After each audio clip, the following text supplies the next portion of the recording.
Bonsoir à tous et à tous. Merci de faire choix de Télémétropole à l'heure de Métro News. Je suis Rose Berline, Batelmi Ducasse, au plaisir de vous informer. À la une des partis politiques dont le RDNP plaide en faveur d'un nouvel accord avec un juge de la Cour de cassation comme président pour mener le pays aux élections. Par ailleurs, ces entités réclament le départ du Premier ministre au même titre que le CPT à l'échéance du 7 février 2026. La CARICOM se dit vivement préoccupée par les tensions internes au sommet de l'État haïtien, un moment jugé critique pour la stabilité du pays. Elle rappelle que le mandat du Conseil présidentiel de transition doit prendre fin le 7 février 2026 et propose la médiation de son groupe de personnalités éminentes en vue de parvenir à un nouvel accord. Également à la une de ce mardi, les récents incidents survenus à l'aéroport international Toussaint-Louverture vont retarder la reprise totale des activités au niveau de cette infrastructure, selon le directeur général de l'AAN, Yves Ducarmel François. Toutefois, il souligne que les activités se déroulent normalement dans les autres aérodromes du pays.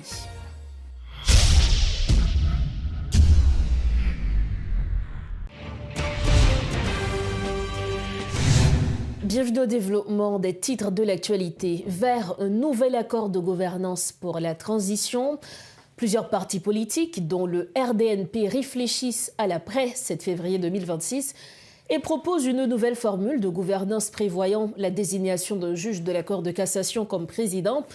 Le maintien d'Alix Didier Fils-Aimé n'est pas envisagé dans le cadre de cet accord, bien que le Premier ministre bénéficie d'un soutien international renforcé. Pour justement parler de l'actualité politique, nous recevons le président par intérim du RDNP, M. Wadner Edouard. Sur le plateau de Métro News ce soir, pour commenter l'actualité politique, le président du RDNP, M. Wadner Edouard. Il est avec nous ce soir à Métro News. M. Edouard, bonsoir, bienvenue sur le plateau Métro News. Bonsoir Madame Ducaste, bonsoir à tous téléspectateurs et même amis internautes qui pourraient le gagner pour suivre l'édition ça. C'est un plaisir pour nous répondre à l'invitation. Merci encore pour présence sous le plateau ça. Nous l'approche de la date du 7 février 2026 et c'est ce qui retient l'actualité, notamment l'actualité politique ces derniers jours. Gagner justement en pile questions qui était pendante, il y a un pile confusion à l'approche de Datsa. En tant que président du parti RDNP, l'on a suivi situation politique là qui dominait notamment par tension qui gagne entre le CPT et le gouvernement. Jusqu'à présent, formule qui pourrait joindre pour nous connaître qui meilleure forme gouvernance qui pourrait gagner après 7 février. Quelle lecture que nous fait par rapport avec tableau politique là aujourd'hui en Haïti? En fait, avant d'arriver aujourd'hui, qui c'est 27 janvier 2026, il faut nous faire un petit bac pour nous regarder en avril 2024 quelle position RDNP était exprimée. Même dans RDNP, nous avons analysé la situation d'alors et nous avons ça que dessiné comme schéma dans la tête exécutif là. Avec une formule atypique, nous avons dit à ni acteurs politiques, ni amis dans l'international, ça n'a pas de résultat. Nous avons rencontré tout les corps groupes là qu'on connaît. Nous avons rencontré un à un pour nous dire ce n'est pas dans la culture nous mettez ensemble pour nous faire bien. Et ça a prouvé 40 dernières années dans la politique en Haïti, bientôt 7 février 2026, après nous 40 ans, depuis nous entrer dans l'ère moderne politique dans le pays d'Haïti, ça nous est les périodes démocratiques là, nous toujours groupés nous ensemble pour nous faire mal. Détruire, craser, briser, tout ça. Nous craser, même ça, nous pas gagner voir pour ça qui existait. Mais chaque fois pour nous mettre ensemble, pour nous faire bien, c'est quand même un cauchemar, un casque. Nous te dit, comment on peut le mettre ensemble 9 personnes, chaque a un intérêt différent, et puis au un résultat. Non. Et nous te prenons une sorte de métaphore pour nous expliquer. Vous allez attacher à un même piquet 9 taureaux avec des objectifs différents. Donc, là, nous finissons faire analyse ça, nous disons bonne chance au pays, mais l'échec est prévisible. C'est une position que Wabdinou qui était exprimée avec l'international. Non, tout acteur qui était en présence, et surtout, nationaux et internationaux. Surtout avec les éminentes personnalités de la CARICOM qui étaient un acteur, disons, prédominant, incontournable dans cette période-là. Et nous te dit, nous ne pas entrer dans la dynamique-là, mais pour qui ça nous pas entrer? Formule-là, pas de résultat. Pas gain unité, même si un pile haïtien notamment, puisqu'on parlait de question unité, qu'a dit l'exemple de Dessalines, bien que ça remonte de très très longtemps, ils ont mis tête ensemble justement pour nous dégager liberté. Mais ça, c'est l'autre débat. Nous sommes capables de faire, bien sûr, sur le débat parce qu'il est tellement complexe, justement. Mais il n'y avait pas l'unité du temps de Dessalines. Tu as gagné une nécessité pour nous mettre ensemble pour faire un bagaille. Mais c'est le cas aujourd'hui. Tout de suite après, au Braloué, ça saute après l'unité, il va disparaître, il écraser tout de suite après. Le lendemain de l'indépendance, il écraser. Donc, tu as gagné une sorte de mettre ensemble, mais comment quitter en 1804 pour nous retourner aujourd'hui, nous dit bien, gardez pour eux, même si ou beaucoup plus jeunes que génération qui était dans la métropole en 86, mais gardez pour eux, ces 40 dernières années, combien de fois nous combinons nos efforts dans un sens positif pour aider sortir pays dans la crise. Pas toujours possible, pas toujours facile. Mais chaque fois pour nous mettre ensemble, pour nous détruire ça même là, nous faisons facilement. Donc, dans ce sens, ça, on est capable de copier ce passé pour construire un plus bon présent et vivre un plus bon présent, construire un plus bon demain. Nous te dit, nous avons ça. Les national, ils vont attendre nous. Parce que, ils ont considéré le pays à Takoyon, je ne sais pas si c'est mon province, mais moi, c'est mon province, qui ont bichette maïs. Et puis, ils sont bonnes pigeons qui sont d'autol. Donc, c'est plongé là-dedans. Et c'est effectivement ça qu'ils ont fait là. Ils ont plongé sous le pays, ils ont besoin qu'on ait, ils ont un résultat avant, ils ont mettre le pays sur l'autre rail, ils ont organisé l'élection pour nous retourner à la normalisation de la vie politique, de la vie sociale et économique. Ils ont dans ça. Comment ils ont même dans la transition pour faire partie par eux. Et ça ne peut pas attendre nous. Mais nous avons attiré l'attention sur ça. Ça a poussé nous à désolidariser nous avec des groupes politiques qui d'habitude nous avons travaillé. Pour nous dire, bon, ou pour aller au même, ou aller, RDNP pas pour aller, parce que le pas de résultat. Nous regrettons, je dis, nous avons raison. Ce pays a perdu. Justement. Mais le fait est certain, l'échec était prévisible. Donc, nous parlons, je dis, de échec là qui était prévisible. Mais il est clair que, je dis, là, à l'approche de 7 février 2026, doit y avoir un bagaille qui peut faire. Et je dis, un pile parti politique a fait de propositions, qui genre de gouvernance pour nous gagner après 7 février. CPT en pralé 7 février 2026 selon accord 24 avril là, qui ça pral fait après ça? En bonne question, gain de structure qui proposait un exécutif bicéphale, gain l'autre qui parlait de exécutif monocéphale. Qui côté RDNP positionné par rapport à tout ça? RDNP d'abord, depuis même période, là, malheureusement, moi, quoi dans l'histoire, je suis obligé de faire petit rappel de temps en temps. Depuis la période qu'on a dit formule, ça n'a pas de résultat, nous avons dit le mieux serait la Cour de cassation. C'est la première note que nous fait sortir 7 avril 2024. Nous dit le mieux serait la Cour de cassation et nous analyser faiblesse Cour de cassation. Nous analyser tout faiblesse l'autre institution comme solution, pas capable de solution constitutionnelle, son solution politique, en nous rapprocher le plus possible de une réalité, un précédent, une tradition même constitutionnelle que nous connaissons utiliser. Je dis, dans mes attirer l'attention, ce n'est pas celle CPT qui pralé 7 février 2026. C'est le CPT et son gouvernement.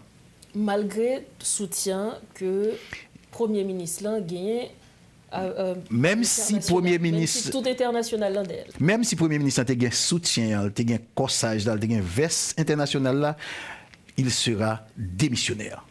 Qu'est-ce qui se passera après le 7 février? Ah bien sûr, nous-mêmes dans RDNP qui a travaillé dans l'espace, qui a à peu près 10 partis politiques là-dedans, qui nous avons relégé 10, mais nous pas relégé 10, puisque nous pas un groupe. Nous pas un groupe politique, nous pas un label, nous pas fonctionner sous label. Mais RDNP, ça fait un peu plus que 4 mois, nous constituons un espace Et nous rencontrons tout acteur politique où est-ce qu'il a. On n'a pas besoin de poser une question, qui est-ce pas toi, qui est-ce que nous est tout le monde. Ni ça qu'elle fait. Y compris parti qui fait partie, je dis, de conseil présidentiel. Oui, mais bien sûr. Bien sûr. Au contraire, nous, des gens qui sont dans le conseil présidentiel, là, il y a à peu près 2 ou 3 qui sont dans nous, dans le groupe 10 qui travaillent là. De gens qui ne sont pas désolidarisés à CPT. Non, nous pas dans la dynamique qui est solidaire ou pas avec le CPT. Le 7 février arrive, pas ni conseil présidentiel encore, ni gouvernement, il y a disparaître. Nous avons expliqué pour qui ça. Nous avons expliqué pour qui ça. Mais nous travaillons avec les gens pour nous dire ensemble qui ça nous a joindre en haïtien nous pour le 7 février. C'est-à-dire que nous rencontrons toute classe politique où est qu'il a généralement quelconque. Et nous disons 7 février son course contre la montre ou pas qu'un bill. Justement. Qu'on veut pas la priver. Il y a à peu près 2 ou 3 mois. Maintenant, nous entendons sous plusieurs bagailles. Nous entendons, tout le monde politique, c'est Abdoula, nous entendons sous plusieurs bagailles. Nous allons aller rapidement. CPTA a échoué, pas de doute sur ça. Nous n'avons pas qu'à reproduire le modèle CPTA encore, puisqu'il n'a pas de résultat. Ensuite, il faut que nous ayons un exécutif qui bicéphale. Ça n'a pas été la position du RDNP. Nous, quoi, on a fait une transition à l'état Pascal Touyo, à la 90, un président qui dirige le Conseil des ministres sans Premier ministre. Et nous expliquer pour qui ça. Puisque le Premier ministre, c'est l'émanation du Parlement. Pas un Parlement pour mettre le Premier ministre. Pas devant qui la prendre compte. Pas devant personne. OK. Il fait n'importe qui désordre, gaspiller l'argent de l'État, comme c'est le cas aujourd'hui. Qu'on pourra le poursuivre, Yabdou, il n'est pas passible devant le tribunal de droit commun, c'est devant le Parlement ou bien autre coup de justice. Or, ce n'est pas le Parlement qui t'émet-il. On gère période ça. Mais avec le temps, nous croyons que nous, dans la discussion, nous, dans la dynamique groupe, mettez ensemble à monde, nous venons entendre RDNP, croyons que c'est la meilleure formule là, mais nous venons arriver à accepter avec d'autres partenaires pour nous établir à la tête exécutive là une sorte de bicéphalisme. C'est un président. Le président, ça, c'est pas dans la rue, c'est pas RDNP qui mette les amis parlent, mais c'est un président qui doit gagner, sortir dans un mécanisme institutionnel. Bien sûr, la Cour de cassation, pour nous-mêmes dans RDNP, c'est quand même meilleure formule. Mais nous ne sommes pas seuls. Et le gouvernement, qui a dirigé pour un Premier ministre, et le Premier ministre doit un Premier ministre de consensus. Puis, personne ne fait tête illusion. Ni, l'autre aspect, dans la question aujourd'hui encore, mais nous-mêmes, nous avons dit depuis longtemps dans la RDNP, CPTA, c'est lui qui met le Premier ministre qui l'a. Il y a tous les deux là sous base d'un accord qui c'est accord 3 avril. Accord caduc 7 février 2026. Est-ce que vous êtes d'accord sur ça? Maintenant, comment vous voulez que c'est CPTA qui cale, le gouvernement lui-même va caler, alors que c'est émanation accord 3 avril là, c'est émanation CPTA. Donc, ils s'en vont. Oui. Donc, nous proposer, nous-mêmes, nous dit, si dans l'intervalle, nous avons dégagé, nous avons un dynamisme sous pied là, nous avons une grosse dynamique sous pied pour que nous jouions un bagaille avant 7 février. Cependant, si nous ne pas joindre avant 7 février, Premier ministre démissionnaire et gouvernement là a géré affaire courante pour un petit bout de temps, tout petit. Mbadou, s'il y a 3 jours, s'il y a 4 jours, s'il y a 5 jours, en attendant, nous avons une formule pour nous faire dernier tranche intérimaire. Mais le Premier ministre sera un Premier ministre démissionnaire. Tout comme ipso le Conseil facto présidentiel de transition. Monsieur Wadner Edouard, merci infiniment pour ce côté sous plateau Métro News avec nous à Soya. C'est un très bel échange. Merci infiniment. Merci avec vous, Madame Ducasse, Rose Berline, Barthélémy Ducasse. C'est un plaisir. Vous nous avez une invitation. Nous sommes disponibles pour Radio Télémétropole, n'importe quelle occasion. Le pays a dû retenir que 7 février, ce n'est pas une catastrophe naturelle, c'est une catastrophe humaine. C'est nous qui provoquons. Et nous croyons que nous-mêmes dans la RDNP, ensemble avec tous notre partenaires, nous avons dégagé, nous avons œuvré pour une issue non seulement honorable, mais favorable à tout le peuple haïtien. Merci encore. Voilà donc l'analyse du président AI du RDNP, M. Wadner Edouard. Il était l'invité de Métro News ce soir.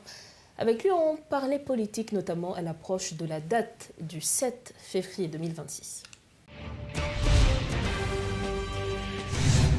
Merci de votre fidélité à Métro News. Toujours en politique, la CARICOM s'est dite vivement préoccupée par les tensions internes au sommet de l'État haïtien. à un moment jugé critique pour la stabilité du pays. Rappelant que le mandat du Conseil présidentiel de transition doit prendre fin le 7 février 2026, l'organisation sous-régionale déplore l'impasse actuelle au sein de cet organe, aggravée par des tentatives avortées de destitution du Premier ministre, alors que la population continue de subir une insécurité et des privations extrêmes. Qualifiant la situation d'inacceptable, la CARICOM appelle les acteurs politiques à dépasser leurs divergences pour parvenir à un consensus, se disant prête, par l'intermédiaire de son groupe de personnalités éminentes, à faciliter un accord. Dossier kidnapping, l'ancien secrétaire d'État à la sécurité publique Réginald Delvas s'étonne de l'absence de réaction des autorités face à la recrudescence des enlèvements. Il s'interroge sur l'état de fonctionnement de la cellule anti-kidnapping de la police nationale d'Haïti, qu'il considère comme l'un des leviers essentiels de la lutte contre ce phénomène. L'expert en question de sécurité craint par ailleurs que le déblocage de certaines artères n'ait facilité les actions des ravisseurs. L'analyse de Réginald Delvas. C'est un sujet extrêmement préoccupant. Permettre que moi féliciter groupe ou bien monde qui écrit documents qui ont circulé sur les réseaux qui montraient qu'il y a des citoyens avisés, concernés, et qui a réfléchi sur problématique là et qui partageait avec toute le monde, population et conseil et m'a souhaité un peu le monde prêter attention à ça dit presque rien à ajouter. Encore une fois, compliment à monde ça ou bien groupe ça qui réfléchit sous question ça et qui permettent des monde peut-être identifier failles que gain la caillou, faiblesse que gain ça qu'a corriger. Ça là vivre là, c'est ça que médecins yo connaît l'ont flambé. C'est-à-dire que c'est son bail brusquement, un bouton. Donc on a toujours dans le temps, c'est presque bon moment et c'est ça qui fait que parfois il y a tendance à qualifier forme de criminalité ça comme un outil politique que nous capables de dire que des groupes capables d'employer, mais encore une fois, nous toujours dit que c'est résultat. C'est arrestation, c'est démantèlement réseau qui va permettre que nous comprenions exactement ça gain de elle. C'est la raison pour laquelle la population a soif à résultat, mais il ne faut pas oublier. Pendant que nous avons parlé, nous obligés de mesurer tout ça que nous avons dit. Mais comprendre qu'il y a des gens qui révoltés, qu'il y a des gens qui justement sentent qu'ils à bout, mais pas oublier que il y a plein de gens qui otage journée aujourd'hui là, il y a plein de gens qui en captivité, famille a souffri, et amis a souffri, élève l'école chaque jour dans salle de classe côté où il y a des chaises qui vides et question il y a posé à chaque fois qui le tis amis a tourné et il pas ignoré pour qui ça que pas dans salle de classe là. Donc là encore une fois, c'est quand même un sujet qui préoccupe nous en pile. Et autorité c'est le bal dans camp et yo conscient de problème nan, yo conscient de tout leur population, mais pas oublier on toujours dit ça n'a vivre là c'est ça relé enlèvement contre rançon et moi peser sur moi enlèvement contre rançon. Jodi à là question à poser enlèvement contre quoi parce que grand pile monde qui payer et payer a pas garanti libération otage là. En pile monde pas de nouvelle otage là depuis que on fin payer plusieurs jours après, il y a des monde des semaines après. Donc, c'est que par l'autre monde qui est capable de porter réponse là, nous, c'est l'autorité à travers des actions concrètes. Évidemment, nous attendons un intervenant tout à l'heure, lancé un appel à ravisseurs, avocats qui kidnappent, pour profiter présenter quand même support moins à la famille, ça, qui a souffert même avec un pile d'autres familles. Donc là, c'est l'autorité pas capable d'être silencieuse par rapport à ça que nous vivons là. Moi, la tournée a faite dans différents commissariats, dans des quartiers de l'homme, etc. Même c'est que y a ce qu'on appelle la cellule contre-enlèvement au sein de la DCPJ, dans qui est allé aujourd'hui, dans qui conditions policiers à travail aujourd'hui, qui effectif unité ça journée aujourd'hui là. Moi ce que faut autorité mettre priorité à côté lié. Aujourd'hui, nous comprendre que il y a un effort qu'a fait par rapport avec l'attaque que nous avons mené. Mais qui réaction bandit yo gen? Et pas oublier dernièrement m'attendait colonel Rébu qui ça dit. Attention le lendemain à l'école. Ça qu'a fait jodi là qui s'allier exactement c'est en réponse à quoi? Donc nous craignons que l'autorité ça pas même arriver peut-être dans les oreilles. Et c'est ça qui fait que moi féliciter métropole et me penser que mon obligation tout pour que moi porter moins dans parole qu'a dit parce que nous vivons une situation d'une extrême gravité. Autre point de l'actualité, le ministre du Commerce et de l'Industrie, James Monazart, a procédé à la présentation officielle du guichet numérique du MCI ce mardi 27 janvier. À cette occasion, le ministre James Monazart a promis une modernisation des services du ministère permettant désormais la délivrance de documents administratifs en un temps record. Depuis son entrée en fonction, le titulaire du ministère du Commerce et de l'Industrie multiplie les initiatives technologiques, notamment pour pallier la paralysie partielle des services causée par la montée de l'insécurité au centre-ville. Les explications de Guerre Bijon. Il y a un an, les activités physiques du ministère du Commerce et de l'Industrie ont été contraintes de se relocaliser à Delma. Depuis, l'immeuble flambant neuf situé au centre-ville est abandonné alors que le MCI est actuellement hébergé dans 2 bâtiments à 2 adresses distinctes. Le chantier de digitalisation est depuis lors le meilleur moyen pour le ministre James Monazart de servir les commerçants. Désormais, le numérique de son ministère offre quasiment tous les services administratifs dont a besoin un commerçant sans faire des va-et-vient au MCI. Depuis l'enregistrement de nom commercial en passant par la carte d'identité professionnelle, tout a été digitalisé. D'un simple clic et grâce à des moyens de paiement en ligne, les usagers peuvent faire le suivi de leur dossier depuis leur ordinateur. Un dispositif qui permet au ministère de mettre le cap sur la modernisation de l'administration publique ainsi que l'amélioration de l'environnement des affaires en Haïti. James Monazart met de plus en plus l'accent sur le numérique pour renforcer le système de gouvernance du MCI et donner le ton à la modernisation de l'administration publique dans un environnement marqué par des défis persistants, notamment sur le plan sécuritaire. Il dit également travailler au renforcement du cadre juridique du ministère, en plus d'implémenter son programme de digitalisation.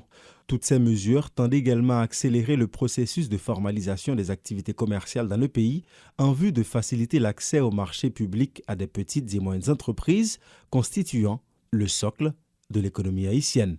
Le groupe d'appui à la réinsertion sociale a présenté son rapport annuel sur la situation des droits humains allant de janvier à décembre 2025. Les principaux droits inaliénables, notamment à la santé, au travail, au logement, à l'alimentation, sont bafoués et sont devenus de mal en pis.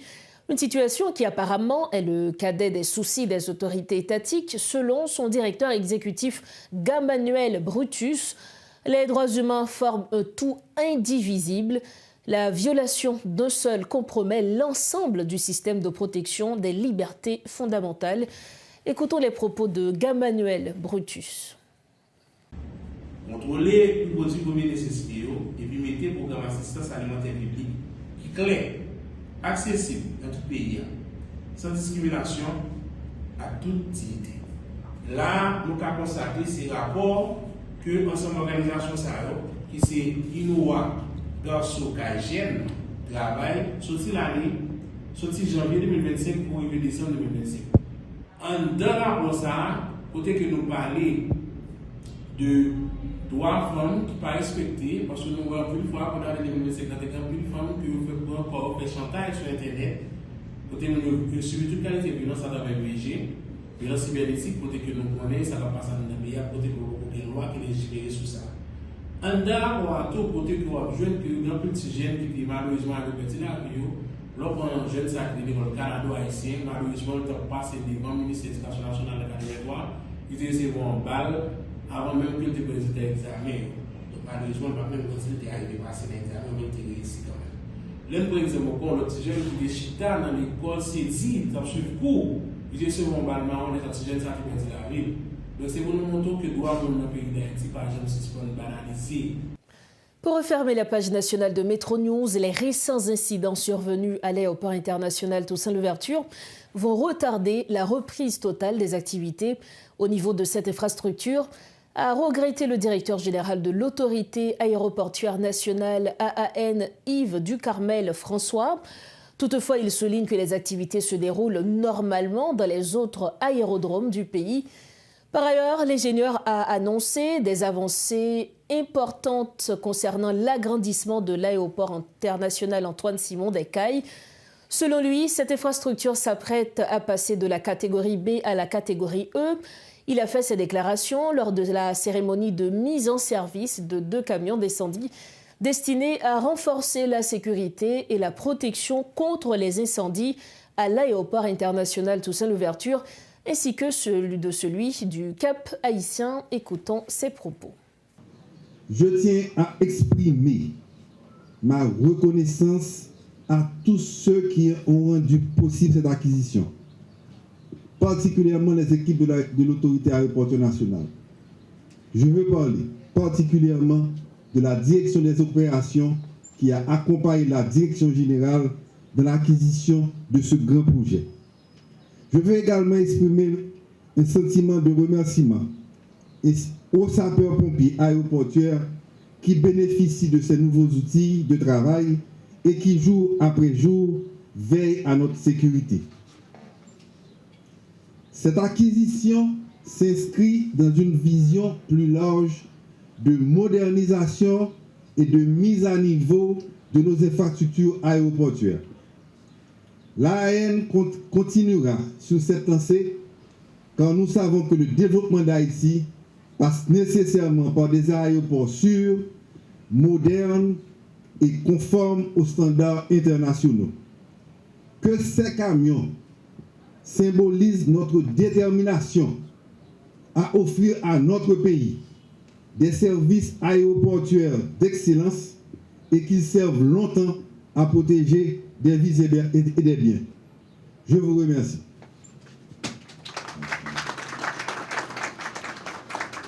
Je ne vais pas aller sans pas quand même dire quelques mots dans la langue papa noir maman. Nous faisons un pile sacrifice. Le ministère public là qui vient là, nous faisons un pile sacrifice. Camion ça que nous camper là, que nous parlons des pères du Carmel béni pour nous. C'est un signe que nous bail, que nous voulons que l'aéroport pays entre dans l'autre dynamique. Pompiers, sapeurs-pompiers qui l'aillent, nous avons entré dans l'autre dynamique avec eux et depuis hier, nous avons instruction pour que des professionnels, des évaluateurs pour venir, parce que camion pompier d'abord, compagnie qui fait là, il prend 3 ans pour le faire.